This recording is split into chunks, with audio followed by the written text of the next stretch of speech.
오늘 말씀은 그 미가 구약 성경 말씀인데 그 예수님 오시기 아주 오래 전에 선포되었던 그 말씀의 내용이 등장하고 있습니다. 아주 오래전 얘기죠. 그러니까 예수님 오시기 700년 전이니까 상당히 그 오랜 예수님 때로부터 시간 전에 선포된 그런 말씀이에요. 그래서 이 말씀을 통해서 하나님의 뜻이 뭔가를 한번 살펴보도록 하겠습니다. 주보 가운데 펴보시면 미가가 언제 사역했는가 기간이 나와요. 유다의 왕들 요담, 그 다음에 아하스, 히스기야 시대 이때 전했으니까 이렇게 보시면 돼요. 예수님 오시기 700년 전에 말씀을 전했다. 700년 전에. 그러니까 오래 전이죠. 이때 이제 있었던 유명한 사건이 여러분 그 연도를 보시면은 주전 722년에 북이스라엘이 멸망한 사건이 하나 있었어요. 그죠? 이 기간에. 그래서 하나님 말씀에 불순종했을 때 그 멸망하는 그런 사건이 경험했는데 그런 시기에 미가가 예수님의 오심과 하나님의 어떤 계획에 대해서 이렇게 선포한 말씀이 나옵니다. 그래서 구체적으로 그러니까 아주 구체적으로 그 어디서 오실 건가 메시아가 이제 그것을 가르쳐주는 그런 말씀입니다. 이 말씀이 마태복음 2장 6절에 인용이 되고 있어요. 거기 한번 우리 새한글 성경으로 제가 써놨습니다. 거기 주보 보면서 같이 한번 읽어보겠습니다. 그 내용을 요약해서 이렇게 인용을 하고 있는데 한번 같이 읽겠습니다. 시작. 또 너 베들레헴아 유다의 땅아 너는 유다의 지도자들 가운데서 결코 가장 작지 않다. 너에게서 다스리는 사람이 나올 테니까 그가 나의 백성 이스라엘을 양처럼 돌볼 것이다. 이게 말씀을 해서 인용을 하고 있어요. 자, 그러면 오늘 말씀을 여러분들 한번 보시면서 제가 한번 이걸 좀 번역이 좀 어렵게 되어 있어서 좀 이렇게 분류를 해서 좀 제가 써놔봤습니다. 자, 예수님이 태어날 곳을 예언하고 있죠. 이전에 보니까 어디라고 해요? 베들레헴, 에브라다 이렇게 써 있어요. 베들레헴이라는 말 자체는 빵집이에요. 빵집. 빵집. 이제 베들레헴에 태어나는 건 좀 의미가 있어요. 왜 그러냐면 요한복음 그 6장에 보시면 예수님께서 뭐라고 말씀하시냐면 내가 생명의 떡이다. 그래서 마치 그 예수님의 오심이 빵집과 뭔가 연관된 우리가 이제 먹어야 살잖아요. 우리 영혼도 예수 그리스도로 말미암아 산다라는 그런 메시지를 주고 있고 에브라다라는 말은요 베들레헴하고 같은 이름이에요. 원래 같은 그 지역을 쓰는 표현입니다. 그래서 반복적으로 쓰고 있다고 봐야 되는데 에브라다라는 말 뜻은 뭐냐면 열매를 맺는다는 뜻을 갖고 있어요. 열매를 맺는다 이런 뜻을 갖고 있는데 실제로 이제 예루살렘에서 남쪽으로 8km 정도 떨어진 그 유대 산지 마을입니다. 저희들이 직접 갔을 때 뭐 지금은 뭐 그런 대로 그냥 못 있어요. 이제 옛날에는 어떤지 모르겠지만은 룻기에 보시면 그 보아스 있죠. 그 보아스가 살던 데가 여기 그 베들레헴이고 그 다음에 다윗의 고향이에요. 아주 다윗 때문에 유명해진 그런 고향이죠. 그런데 재밌게도 그 여호수아를 보시면 여호수아 15장 33절부터 60절까지 보면은 얼마나 작은 마을인가. 그 유다 지파의 땅이 분배가 되잖아요. 이름이 아예 안 나와요. 그러니까 베들레헴이라는 지역이 여호수아 당시만 해도 아예 알려지지 않은 그런 지역이었던 것 같아요. 양치는 어떤 그런 문화가 형성이 되어 있었지만은 거의 알려지지 않은 그런 지역인데 이제 이곳에 누가 올 거라고 예언이 되고 있냐면 메시아 예수님이 오실 거다라는 예언이 이 마을에 이제 주어지는 거죠. 아마 베들레헴에 사는 사람들이 이 얘기를 들었을 때는 굉장한 기대감을 가지고 있었을 거예요. 한 700년 전에 이게 선포된 말씀입니다. 그런데 그 예수님이 육신적으로 태어나기 전에 그 2절을 보시면 그의 근본이 어디에 있다고 얘기합니까? 상고라는 말이고 그 다음에 영원에 있다 이렇게 말씀을 쓰고 있는 이것도 같은 말이에요. 원래 상고와 영원이 또 같은 말이에요. 이게 그러니까 여러분 상고 그러면 뭘 생각해 보시면 되냐면 우리 옛날에 그 신채호 선생님이 쓴 책 중에 조선 상고사라고 있어요. 상고 그러니까 오랜 옛날이다 그 뜻인데 원문은 영원이라는 뜻이에요. 올람이라는 말이 영원. 그러니까 이분은 시간을 초월하신 분이고 영원부터 존재하셨던 분이다. 예수님은 아니 계시는 때가 없었어요. 우리하고 달라요. 우리는 없었던 때가 있었죠. 하나님 우리를 창조했으니까. 예수님은 원래 하나님이시니까 아니 계시는 때가 없었던 분이시죠. 그분이 사람으로 오겠다라고 얘기를 합니다. 그래서 베들레헴이라는 지역에 하나님이 직접 오시겠다고 이렇게 예언을 했어요. 그럼 그때 어떤 일이 일어나느냐? 3절 한번 보십시오. 어려운 내용인데 그러므로 여인이 해산하기까지 그들을 붙여두시겠고 여기 그들을 붙여준다는 건 뭐냐면 포로 생활을 한다는 겁니다. 그들이 계속 포로 삶을 살 것이고 실제로 그 예수님이 오실 때까지도 이 사람들은 포로 생활이었어요. 로마의 압제 아래 있었으니까요. 그런 일이 있었겠고, 그 후에는 그의 형제 가운데 남은 자가 나옵니다. 남은 자. 남은 자가 돌아올 거다. 이렇게 얘기했어요. 남은 자가 돌아올 거다. 여러분들이 이제 우리 로마서 공부하시면서 남은 자가 얼마나 중요한가 우리 공부했었죠. 그 남은 자가 나옵니다. 남은 자는 뭐냐면, 예를 들어 이런 겁니다. 되게 이제 이게 세상은 다 타락을 했어요. 다 세상은 거의 타락을 했는데, 그 중에 이제 하나님 백성들이 있어요. 이 사람들이 이렇게 살아가는데, 이 하나님 백성들마저도 다 타락을 해버려요. 그러니까 세상만 타락한 게 아니라, 하나님 백성들도 다 타락을 해요. 그런데 그 타락한 하나님 백성들 중에 끝까지 신앙을 지킨 사람이 있어요. 예를 든다면은, 우리 북이스라엘의 그 아합 왕 때, 엘리야가 그러지 않습니까? 다 우상을 숭배하고 나만 남았습니다. 그러니까 하나님께서 뭐라고 하냐면, 야, 그러지 하지 마. 몇 명 남아있다? 7,000명 남아있어. 이 사람은 바알에게 무릎도 꿇지 않았고. 그러니까 엘리야 눈에는 안 보이죠? 안 보이지만 그런 사람들이 있다. 그러니까 남은 자는 뭐냐면, 예를 들면 하나님이라고 섬기는 사람이라고 하는 사람들이 다 타락하는 동안에도 끝까지 신앙을 지킨 사람들이에요. 이런 사람을 남은 자라고 그래요. 그러니까 그런 사람들이 어떻게 할 거다? 돌아올 거다. 실제로 이제 예수님 오실 때 돌아온 사람들은 그런 사람들이죠. 이런 사람들이 돌아올 것이다 라고 예언을 해주고 있습니다. 자, 그리고 이제 이분이 오셔서 남은 자가 돌아올 뿐만 아니라 이제 이분이 통치를 하신다는 거예요. 2절을 보시면은, 마태복음 인용된 말씀인데요. 베들레헴 에브라다야, 너는 유다 족속 중에 작을지라도 이스라엘을 다스릴 자가 나온다는 거죠. 다스린다는 사람은 누구냐? 왕이죠. 왕이 온다는 거예요. 왕이 오는데, 여러분 여기는 조금 한번 좀 번역을 좀 다시 한번 해볼게요. 다스릴 자가 4개에서 나온다. 베들레헴에서 나오는데 4개로 나올 것이다. 이렇게 돼 있어요. 4개로라는 말을 이렇게 한번 바꿔보세요. 나를 위해 이렇게 바꿔보세요. 영어는 그렇게 다 번역이 돼 있으니까요. 그러니까 나를 위해 나올 것이다. 그러니까 나를 위해는 누굴 위한 거예요? 성부 하나님을 위해서. 그 뜻이에요.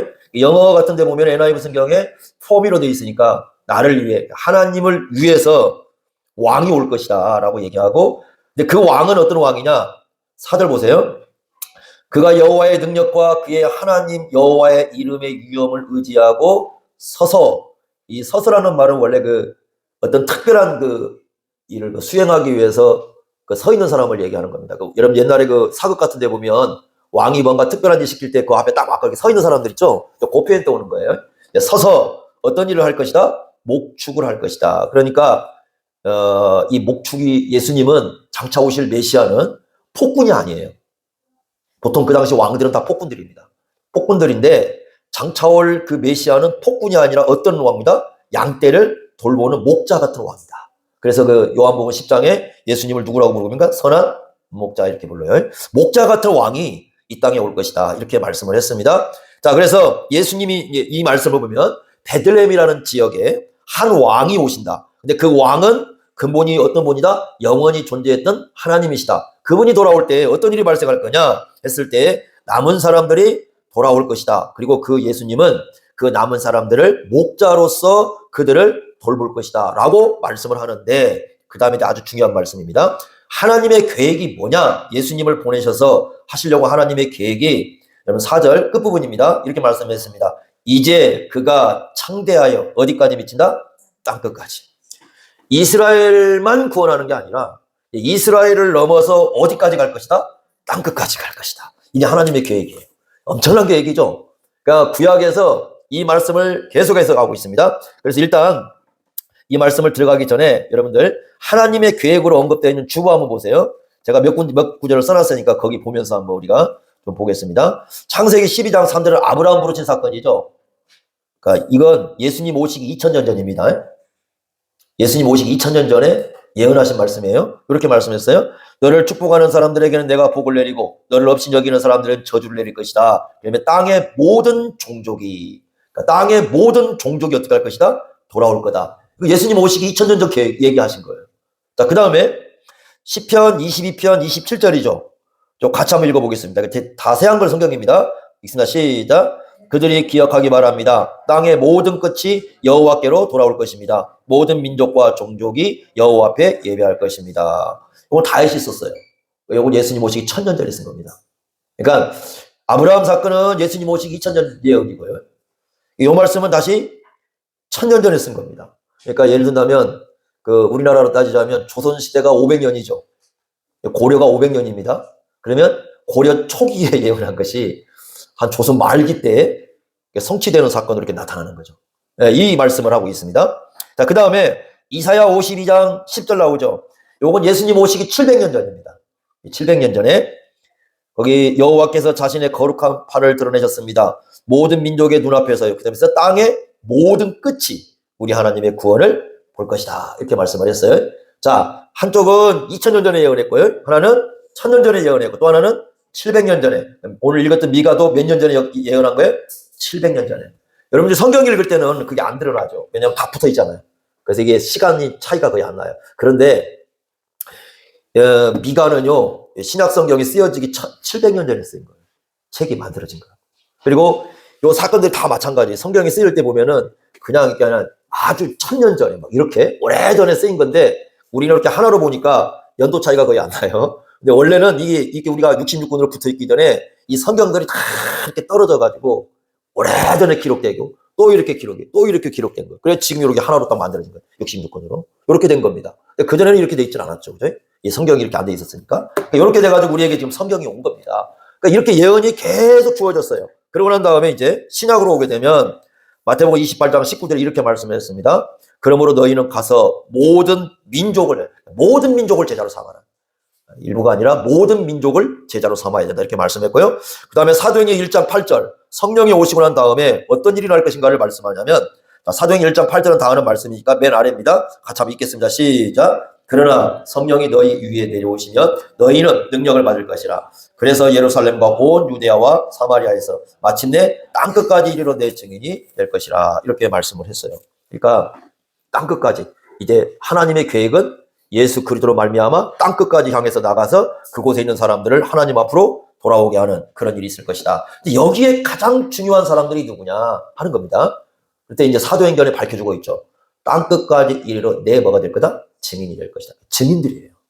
그러니까 하나님의 사역의 방법이 뭐냐면 하나님의 사역의 방법은요. 증인들입니다. 그러니까 증인들은 증언하는 사람들. 우리가 소위 말하는 복음을 전하는 겁니다. 그래서 이 땅끝까지라는 온 세상을 향해서 하나님의 계획은 이 사람들로 있던 하나님의 그 남은 사람들, 하나님 백성들을 돌아오게 하는 사역을 하는 건데 그 사역을 하기 위해서 행하시는 유일한 방법이 뭐냐면 증인들을 사용해서 그 증인들이 복음을 전할 때 그 사람들로 하여금 돌아오게 하는 그런 사역이다. 이렇게 말씀을 하는 겁니다. 그래서 우리가 복음을 전하는 것이 얼마나 중요한가 하는 것을 알 수가 있습니다. 넘겨보시면 보겠습니다. 땅끝이 어디냐?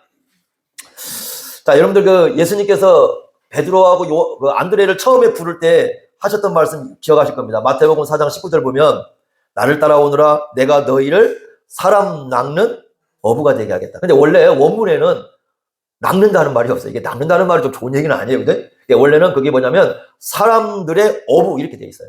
영어도 그렇게 번역이 돼 있어요. 그래서 너희가 사람의 어부가 될 것이다. 그 얘기는 이런 얘기죠. 지금 이 사람들 진짜 어부잖아요. 베드로와 안드레는 어부인데 평생 동안 어부로 살아온 사람들. 그리고 앞으로도 어떤 계획을 갖고 살았었냐면 어부로 살려고 계획을 갖고 있었던 사람이죠. 그러면 어부로 살기 위해서는 어떻게 해야 돼요? 뭘 연구해야 됩니까? 물고기를 연구해야 되겠고 바다를 연구해야 되겠죠. 그래야 이 고기를 낚는 걸 잘 할 수가 있습니다. 그렇지 않습니까? 저희 교회 남자들은 진짜 고기 못 잡더라고요. 낚시하러 가가지고 다 실패했습니다. 뭐 장소를 옮겨서 가도 심지어는 바다에 잘 잡힌 데 갔는데도 한 마리도 안 잡혀요. 근데 제가 그래서 우리는 그런 거 안 해야 되는 사람들입니다. 고기 잡을 줄 모르는 사람들입니다. 저희들은 이제 어릴 때 족대로 잡았으니까 족대로 잡으라면 잡아요. 근데 낚시를 하러 가면 못 잡겠어요. 연구를 안 해봐가지고 바다도 모르겠고 물도 모르겠고 못 잡겠습니다. 근데 어부는 어떻습니까? 평생 물고기로 잡아야 되잖아요. 그러니까 어떻게 해야 됩니까? 바다를 연구하고 물고기를 연구해야 되겠죠. 그런데 예수님께서 말씀하는 건 뭐냐면 이 사람을 불러가지고 하는 얘기가 너희들은 누구의 어부가 된다? 사람의 어부라는 거예요. 사람의 어부. 그러면 어떻게 됐습니까? 누굴 생각해야 되고 누굴 연구해야 돼요? 사람을 연구하고 사람을 생각해야죠. 그래서 예수 믿는 사람들은 항상 세상을 살아가면서 사람을 생각하는 사람이에요. 사람을 생각해요. 예수님의 제자들 다 그랬어요. 예수님의 제자들에게 전부 너희들은 사람을 생각하는 사람이 되어서 어떻게 하면 그러한 사람들을 하나님 앞으로 돌아오게 해야 될지 너희들은 평생 이 일에 너희들 삶을 드려야 된다. 이렇게 예수님께서 말씀을 하는 겁니다. 그게 이제 증인사역이에요. 그래서 우리는 지금 예수님의 초림 때부터 시작해서 재림 때까지 이 전 구간, 그러니까 우리가 종말 시대라고 부르는 이 시대를 살고 있는데, 이 종말 시대에 우리가 뭘 하고 살아야 되는가? 그랬을 때 우리는 어디에 살고 있든지 무엇을 하든지 증인 역할을 해야 된다는 거예요. 그것은요, 이 땅에서 우리가 생을 마치는 날까지 떠날 수 없는 마지막 끝까지 감당해야 할 사명이에요. 심지어는 죽으면서도 감당해야 할 사명입니다. 제가 예전에 신학교 다닐 때 같이 이제 이렇게 했었던 여전도사님이 있는데, 그분이 이제 한 번은 이게 녹음기를 한번 틀어줘요. 옛날에 카세트 있잖아요. 그거 있어서 하나 틀어주는데, 전 처음에 뭔 내용인가를 몰랐어요. 이렇게 말소리가 좀 적어서 제가 자세히 듣고 있었어요. 그랬더니 그게 뭐냐면 그 아버지가 죽기 전에 유언한 내용이 나오더라고. 그러니까 아버지가 죽기 전에 그 예수 믿지 않는 사람들이 있었던 거예요. 가족들 다 모아놓고 제가 20분 정도 들었던 것 같아요. 그 얘기가 뭐냐면, 자기가 죽고 나면은 너희들 내가 죽고 나서 계속해서 내가 너희들에게 더 이상 예수를 믿으라는 소리를 못하니까 이제 마지막으로 내가 유언으로 남길 테니까 너희들 모두 다 나를 만나기 위해서는 예수를 믿어야 된다. 그 얘기를 이렇게 하는 걸 녹음을 해놨어요. 그걸 들려주는 겁니다. 그래 그분이 이제 여전도사님하고 이제 사모님으로 가셨는데, 그래서 제가 야 저렇게 죽을 때 해도 전도를 하고 죽을. 그런데요, 여러분들이 혹시 여기 이제 전주 이게 뭡니까 이게 화장터 옆에 이렇게 보면은 장례식장 이렇게 이제 있습니다. 야외 이렇게 바깥쪽에 이렇게 해놓은 데 있어요. 제가 이렇게 이제 아내하고 둘이 한 사람 전도하게 갔다가 이렇게 해서 쭉 이렇게 해놓은 거 봤어요. 수목장을 해놨더라고요. 이렇게 쭉 가면서 이렇게 들려봤는데, 거기 보니까 여러 가지가 있어요. 그러니까 어떤 경우는 뭐 내 딸아, 일찍 죽은 애들이죠. 내 딸아, 뭐 이렇게 너를 사랑한다, 뭐 그렇게 쓰는 사람도 있고, 어떤 사람들은 이렇게 써놓고 있는데, 맨 마지막 군데 가가지고 제가 한 군데가 이렇게 딱 보는 게 눈에 띄는 게 있었습니다. 이게 뭐냐면, 남자분인데, 한 50대쯤 돌아가신 것 같아요. 거기에 보니까 이렇게 나무에다가 뭐라고 써놨냐면은, 나의 죽음을 보고 배워라. 너희들 내 죽음을 보고 모두가 예수를 믿어야 한다는 걸 너희들은 배워야 된다. 이렇게 요런 글귀를 써놨어요, 거기다가. 아예 나무에다 붙여놨습니다. 여러분 아마 같이 가보시면 볼 수 있을 거예요. 그런 글귀가 있는 거. 그러니까 죽으면서 아마 그분은 유언을 했겠죠. 왜냐하면 본인이 붙이진 않았겠죠. 가족들에게 죽으면서 내 죽음을 통해서 다른 사람에게 복음을 전할 수 있게 해라. 아마 이렇게 했을 거예요. 그러니까 복음 전하는 것은요, 이것은 우리가 주님 오실 때까지는 계속해서 감당해야 할 사명이에요. 그래서 어떻게 우리가 복음을 전해야 되나? 어렵죠. 굉장히 어렵습니다. 초대교회 때는 지난번에 말씀드린 것처럼 편지를 써서 계속해서 복음을 전하기도 하고, 또 사람들을 만나서 이제 말로 복음을 전하기도 하고, 또 가장 중요한 복음 전도 방법이 하나가 뭐였느냐면 공동체였어요. 그래서 안 믿는 사람들이 계속해서 예수 믿는 사람들, 이 신흥 교회들을 주목하니까 서로 사랑하라는 예수님의 말씀을 가지고 진짜 사랑하는 공동체를 이뤘던 거예요. 그러니까 불신자들이 그 공동체를 보고, 야, 참 저 사람들은 어떻게 저렇게 서로 사랑을 할 수 있을까? 거기에 대한 생각을 하면서 서로에 헌신하고 서로를 향해서 사랑을 베풀고, 이런 모습들을 보면서 예수를 믿으러 돌아옵니다. 그리고 여러분들 초대교회 순교 많이 하죠. 왜 순교를 했겠어요? 초대교회 때 여러분 그 문구를 보시면 길거리에서 전도한 예가 하나도 없습니다. 안 나와요, 아예 얘기가. 왜냐? 그 당시에는 기독교를 믿는다고 하면 내가 죽는다는 뜻이거든요. 그러니까 거의 길거리 전도하지 않습니다. 그런데 이 사람들이 전도할 방법이 없잖아요. 어떻게 전도를 하냐면은 그 원형극장 있지 않습니까? 그래서 원형극장에 가면 이제 죽음이에요. 왜냐하면 거기서 죽는 방법은 화형을 당하기도 하고, 또는 짐승에게 찢겨 죽기도 하고, 십자가에 이제 매달려서 죽기도 합니다. 근데 거기에 왜 그 자리를 갔느냐면은 그 원형 경기장을 가게 되면 수많은 귀족들이 다 나옵니다. 거기. 그러니까 이름 있는 그 귀족들 아니면 그 지역의 유지들이 전부 나와가지고 뺑 둘러 있잖아요. 그러면 이 사람들은 화형을 시킨다. 왜 죽어야 되는가를 얘기를 해야 돼요, 거기서. 그리고 왜 이 사람들이 자기들이 죽는가를 얘기를 해야 됩니다. 그때 예수 믿는 사람들이 그 자리에서 내가 왜 죽어야 되는가를 얘기를 할 때에 쭉 둘러싸여 있는 사람들이 그 복음을 들어요. 그래서 예수를 믿는 사람들이 상당히 나옵니다. 충격도 많이 받아요. 어떤 충격도 받냐면 이 순교사의 기록을 보면은, 옛날에는 여러분들 주인과 종이 손을 못 잡아요. 그런데 주인과 종이 손을 잡고 들어오는 장면을 봅니다. 거기에서 이제 그 주인은 다 충격을 받아요. 아니 어떻게 예수 믿는 사람들은 저럴 수 있지? 그러니까 노예인데 그 노예를 손을 잡고 들어오고, 그런 노예가 죽을 때 주인이 몸으로 막아줘요. 이렇게. 짐승이 찢길 때. 자, 그런 모습을 보면서 충격을 받아요. 그러면서 예수를 믿기 시작하는 겁니다. 그렇게 해서 초대교회 300년 동안은요, 여러분 초대교회 300년 동안은 로마의 황제 10명이 기독교를 아예 말살시켜 버리려고 했었어요. 그럼에도 불구하고 기독교가 계속해서 복음이 전파됐던 것은 바로 그러한 삶으로 보여주는 그런 모습들이 있었기 때문이에요. 그게 계속해서 복음의 역할로 남아있던 것입니다. 그러니까 지금도 마찬가지예요. 우리 예수 믿는 사람들이 교회로 모여서 서로 사랑하는 공동체를 이루어야 할 뿐만 아니라 또 밖으로 나가서는 좀 선한 생활을 해야 돼요. 선한 생활을 해야 돼요. 그래야 이 복음을 전할 수 있는 길이 열리는 겁니다. 우리 계속 그런 사역을 해야 됩니다. 말로도 복음을 전해야 되고 때로는 편지도 써야 되고 때로는 삶으로 복음을 전해야 됩니다. 지금은 거의 다 스마트폰을 갖고 있을 겁니다. 스마트폰을 가지고 있는데 여러분 스마트폰도 복음을 전하는데 사용하면 참 좋아요. 이게 유익합니다 원래. 그런데 이제 잘 안 하는 거죠. 그래서 우리가 이제 막 거기다가 집에 강아지 있고 뭐 그거 막 올려서 자랑을 하는데 물론 좋습니다. 그렇지만 우리가 이런 스마트폰 같은 걸 한번 사용해가지고 우리가 다른 사람들에게 좀 복음을 전하는 다 볼 수 있지 않습니까? 여러분 요즘 아파트 못 들어갑니다. 다 복음 전하러. 제가 얘기했잖아요. 그 차는 아예 다 차단기가 설치되어 있어가지고요. 요게 나올 때 어떻게 될지를 모르니까 이게 들어가는 것부터 막혀요. 그 다음에 그 아파트 들어가면 문 전문 다 막힙니다. 지금은 다 그래요. 그리고 옛날 아파트는 다 CCTV 설치해가지고 방송에 합니다. 제가 복음 전도하니까 그때 방송했다고 그랬잖아요. 그거 돌리지 말라고 이렇게 방송을 합니다. 그러니까 들어갈 수가 없어요. 그런데. 근데 우리가 아는 사람들에게 이 스마트폰을 통해서 보내는 것은 다 들어갑니다. 그러니까 어떻게든지 전하려면은 그들에게 뭔가는 들어가야 돼요. 이렇게 하면서 우리가 복음을 전하는 것이 좀 필요합니다. 예전에는 이제 그 많은 분들이 책으로도 복음을 전하고 또 이제 주보도 지금은 요즘엔 주보들이 거의 쓸모가 없어요. 왜냐하면 이게 제가 보니까 주보가 그냥 화려하긴 하지만 다 그냥 자기 그 교회 안에 얘기만 있어가지고 복음을 전하는 글이 없어서 좀 안타깝습니다. 근데 또 지금은 또 이렇게 주보가 만들어줘도 전하지도 않습니다. 그래서 이게 주보가 낭비되는 경우도 많은데 이런 것들 우리가 한번 관심을 기울이면서 하나하나 이 복음을 전하는 것이 상당히 중요해요. 특히 이제 여러분들이나 저나 이 복음을 전할 때 조심해야 될 게 뭐냐면 나가서 여러분들이 불신자들 앞에서 교회를 욕하거나 절대 예수 믿는 사람 욕을 하면 안 됩니다. 제가 그런 얘기를 했습니다. 여러분들 보세요.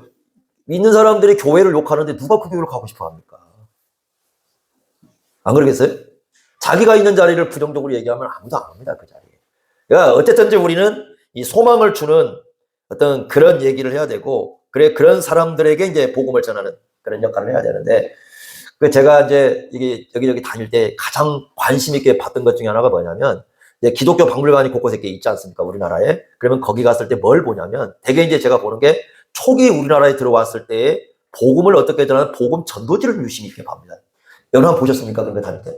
근데 그 일제 때 초기잖아요. 한 1900년대, 1800년대 말기 때 이렇게 들어온 복음 전지를 한번 보세요.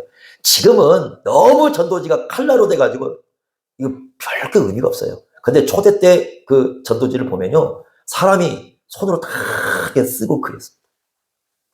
칼라로 되어 있고.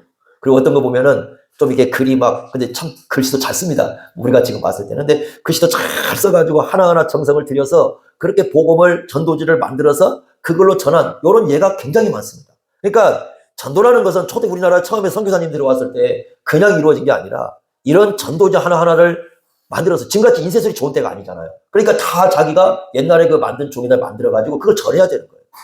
그렇게 복음을 전했습니다. 여러분들 천안에 갔을 때 저 한번 같이 가신 분들 봤겠지만 제가 가장 놀란 게 뭐였냐면 성경책 하나 성경책을 전시를 해놨는데요. 많죠? 많습니다. 네, 성경책을 봤는데 제가 여러분 가지고 있는 게 지금 이게 두껍잖아요. 그죠? 이게 여러분 우리 교회 제일 두꺼울 거예요, 이게. 이건 저희 가정의 가보로 주신 겁니다. 성서공회에서 대한성서공회에서 처음 개정 개혁판 나왔을 때 저희 집에 가보로 평생 가지고 있으라고 거기서 선물로 주신 거예요. 이거보다 더 두꺼운 책이 있습니다. 거기 가면은 두꺼운 책인데 그게 어떤 책이냐면은 옛날에 이제 글을 모르잖아요. 사람들이 글을 모르니까 글을 모르는 사람들에게 전도하기 위해서 어떻게 했냐면 성경 전체를 그림으로 만들었어요.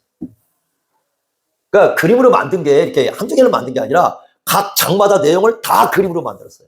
그게 하다 보니까 이렇게 두꺼운 거예요. 그러니까 저는 그거 한 장 보면서 아니 저거 한 장 만들기도 저렇게 힘들 텐데 어떻게 성경 전부를 저렇게 만들었을까? 아니, 저는 그 생각도 했어요. 그래서 아니 저런 거 지금이라도 우리가 이렇게 좀 출판을 해가지고 저런 거 못 쓰나? 한번 여러분 가서 보세요. 거기 그 천안 그 대학교 가면은 그게 있어요. 그래서 이 전도지 자체가 엄청납니다. 그런 걸 보면서 야 저분들이 정말 전도 한 사람을 하기 위해서 얼마나 그 애를 썼으며 얼마나 그 노력을 기울였는가. 그것을 좀 느낄 수 있을 만한 정말 많은 것들을 그런 데서 우리가 볼 수가 있습니다. 전도는요, 그냥 이루어지지 않습니다. 그래서 이 전도라는 것은 한 사람을 전도하기 위해서는 많은 사소한 것조차도 중요하게 여겨야 됩니다. 제가 어제 이제 장로님들 교육하면서 그랬습니다. 이렇게라도 한번 전도 한번 해보시고 교인들 한번 생각해 보시라고 했습니다. 어떤 얘기냐면은 보통 우리가 교회에서 어떤 일이 발생하잖아요. 그럼 이렇게 합니다. 나를 위해서 기도해 주세요. 이렇게 얘기하죠. 그러면 보통 사람 예 기도하겠습니다. 답을 해요. 진짜 기도하는 사람은 많지 않아요. 불신자들이 어려움에 처했을 때 우리가 찾아갑니다. 불신자들이 찾아갔을 때 아이고 어려움을 당해서 여러 가지 얘기하다 보면 그 불신자들이 그럴 수 있잖아요. 나를 위해서 기도해 주세요. 그럴 수 있잖아요. 진짜 한번 기도해 보는 겁니다. 그 사람을 위해서. 우리의 말이 빈말이 아니라 정말 그 현실적으로 진짜가 되도록 하는. 그래서 그런 사람들을 위해서 기도해 주는 것도 전도가 되고. 또 지금은요, 여러분들 보세요. 지금은 이 방황하는 사람들이 너무 많아요. 교회를 떠나서 이 교회가 다니면서도 방황하는 사람들이 굉장히 많습니다. 예전에는 제가 그랬어요. 여러 교회를 다니다 그러면 열심히 다니십시오. 그런데 지금은 뭐라고 하냐면 아닙니다. 그런 사람들이 있으면 여러분들 제가 뭘 느꼈냐면요. 그 사람들이 나중에 어디로 가겠냐면 이단으로 가고 있더라고요. 그 전주에서요. 어디로 교회를 다닌 분들이 많냐면 광주로 가신 분들이 많아요. 전주에 다닐 교회가 없다 이런 식으로 다니면서.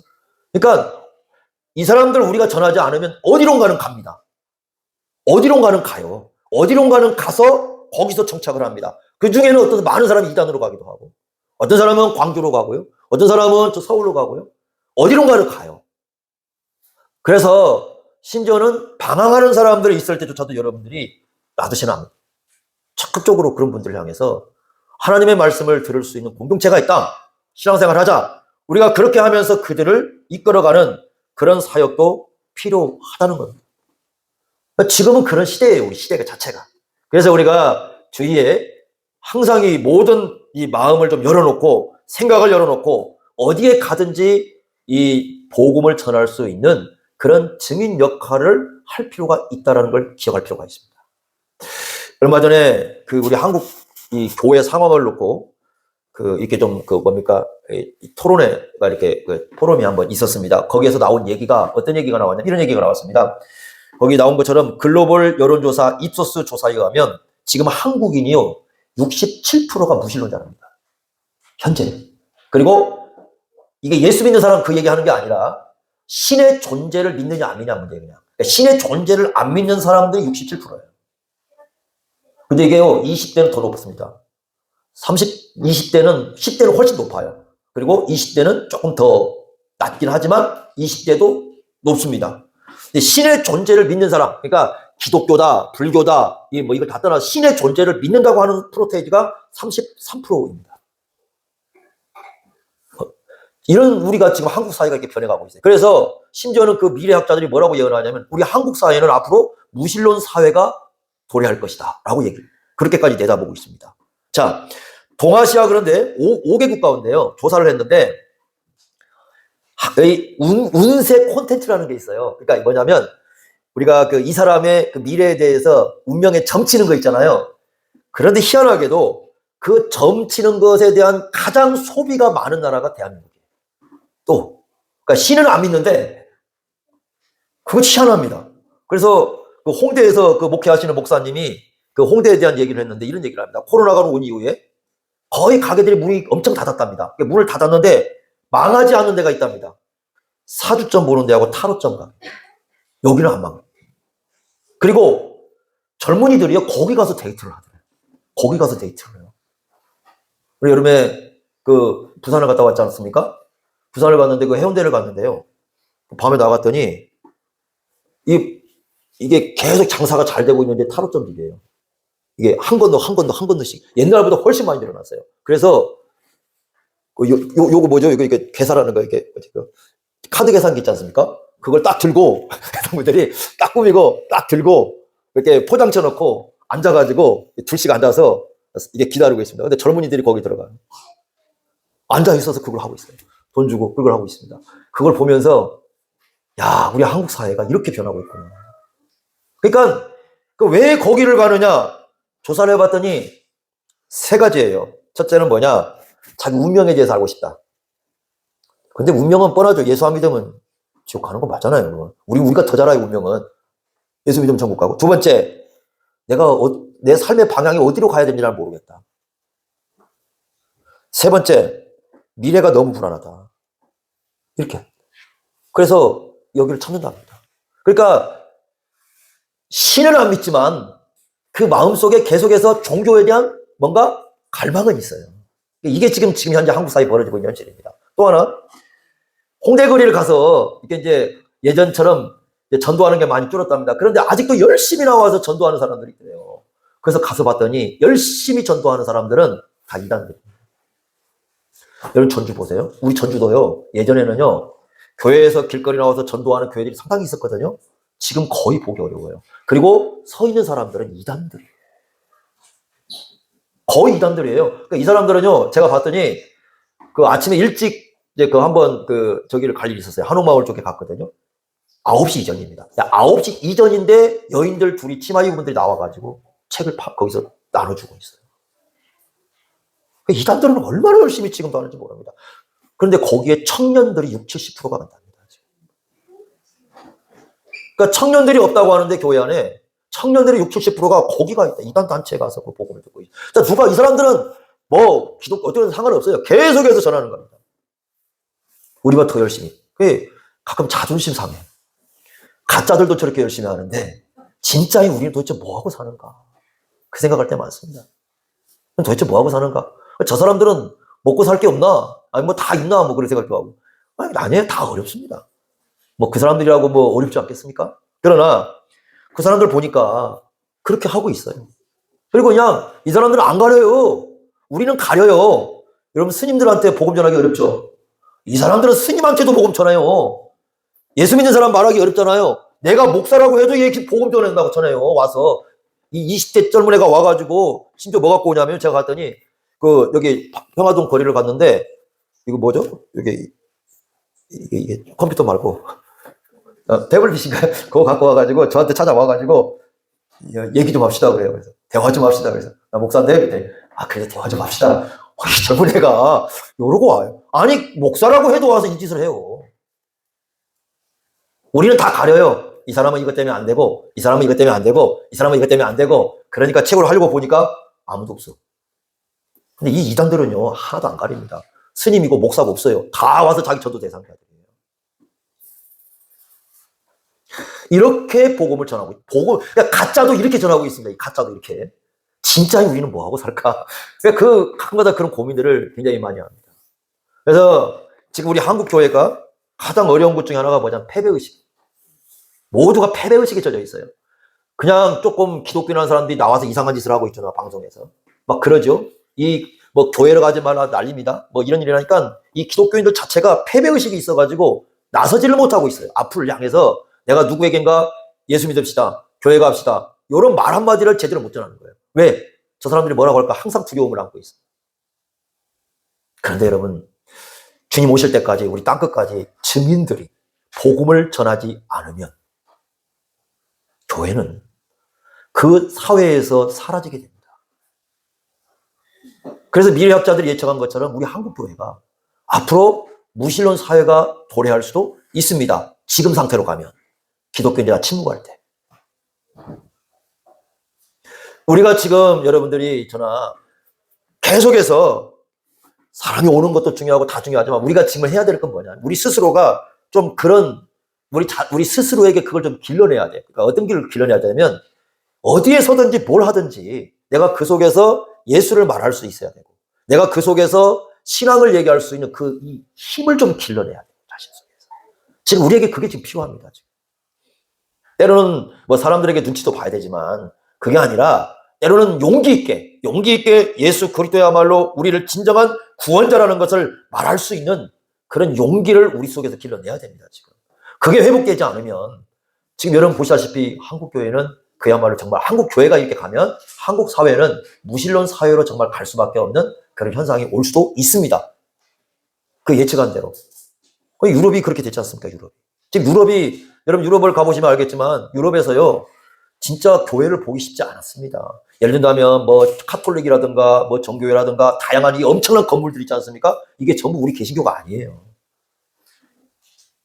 이런 사회가 지금 도래하는 겁니다. 그래서 이 예수님께서 이미 언제부터, 하나님께서 언제부터냐? 이미 2000년 전에, 1000년 전에, 700년 전에 자신의 계획이, 온 세상에 대한 계획이 뭔가를 우리에게 선포해 주셨고, 그리고 그 일을 위해서 증인들을 쓰시겠다고 말씀을 했습니다. 우리 한국 교회도요, 증인들이 들어왔기 때문에 복음이 전파됐습니다. 증인들이 들어왔기 때문에. 그래서 백령도 갔다 오셨잖아요. 백령도 가셨을 때, 백령도 그 밤에 이제 토마스 선교사님, 뭐 기념일, 그분이 와가지고 이제, 원래 이제 우리 한국으로 복음을 전하려고 했던 분은 아니고요. 그러다가 이제 한국으로 들어왔는데, 백령도에 와가지고 복음을 전했을 때, 성경을 전해주는데, 지금 가면 거기는 전부 합동축교회입니다. 전부 합동축교회입니다. 근데 그때 오늘 제가 아침에 이제 그 백령도가 어떻게 복음이 전파됐는가 일대기랑 쭉 읽어봤어요. 야, 진짜 그분들의 어떤 헌신이 아니면 이분들은 뭐라고 얘기하냐면 이렇게 써놨어요. 뭐라고 써놨냐면 백령도에서 기독교인들이 물고기가 눈앞에 황금의당처럼 떠 있어도 주일날은 절대 잡으러 가지 않는다. 철저한 신앙을 갖고 이 신앙을 생활을 했더라고요. 그러니까 우리 한국 사회가 이렇게 복음화가 된 것은 그런 분들의 희생들이 있었기 때문에 여러분 기억해야 됩니다. 멈추지 않았습니다. 또 멈출 수도 없습니다. 예수님 오실 때까지는, 예수님 아직 오지 않았습니다. 오실 때까지는 계속 복음을 전해야 됩니다. 계속 우리가 예수를 얘기해야 됩니다. 그때까지는 계속해서 우리가 소망을 말해야 됩니다.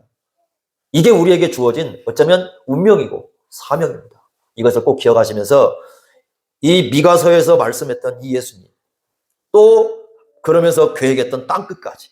땅끝이 어디냐고 하는데 여러분들이 아마 이럴 거예요. 선교사님들 다 그래요. 자기가 가 있는 자리가 다 땅끝이래요.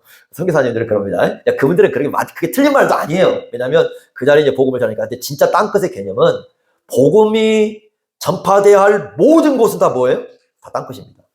우리가 서 있는 곳이 땅끝이라고 생각하셔야 됩니다. 그래서 우리가 열심히 우리에게 주어진 시간들 또 기회들을 통해서 이 복음을 전하는 걸 멈춰서는 안 될 것입니다. 전하고 또 전하고, 이것이 우리에게 사명이라는 걸 잊지 마시기 바랍니다. 기도하겠습니다. 하나님 아버지, 오늘 주님께서 주신 말씀 기억합니다.